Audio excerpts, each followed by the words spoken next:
Yan ang ulam daw niya, Diyan mo yung tuyo. camera mo. Diyan siya kumain sa labas. Dun, ikaw. Ikaw na naman. Ay, ipapaikot dito. Tuyo. Ako magpapaikot dito. Uga. Tapos, Ano day sa Ilonggo day? Uga, uga. Sudaan uga. apat. Ito. Lang, Tinabal. lang. Tinabal. Anong tinabal? Akin to number 2. Agida. Ulit.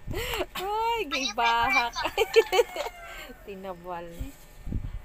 Ginamos. Ay, isa lang. Isa lang.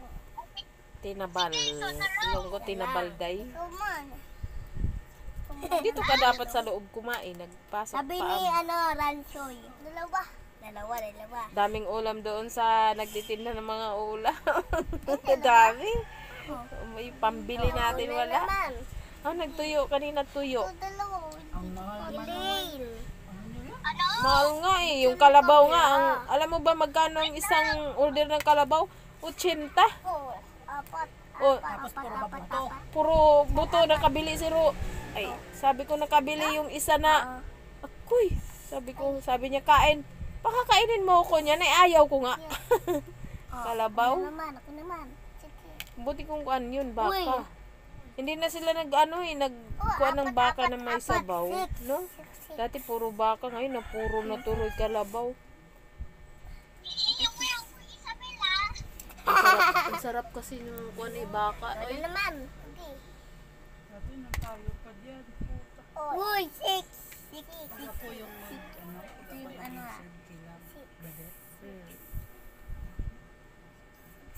Ano ba? Hindi ko. Bakit dalawa tayo? Alam. Oh, si Ate Ning. Si Ate Ning ba? Isa. Magkano dyan? Nandun pala siya sa Mindanao. Hindi. Ulit.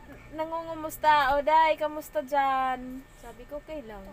Sabi niya, dito ako sa Uy! Mindanao. Sa kanila ba? Sila, kuan. Umuwi ako, sabi niya. Tapos sabi niya, pwede ba kaya tayo bumalik dyan kay Ate ni Virgie? Sabi ko, pwede naman. Wala-wala man yung mga katulong niya dyan. Yung matanda dyan, sa Ate Ning. Ulit ka. Andun siya sa kuan. Binibiro ko ngayon, ate ha. Pasalubong. Oo nga. Oo nga. Saan? Binibiro ko yun eh. Pasalubong te ha. Oo nga. Uy. Ano oo nga. Oo nga. Ano six? Pagpa-kungkuan lang siya doon. Oh. Ang ganda ng buhay niya. Pasyal-pasyal.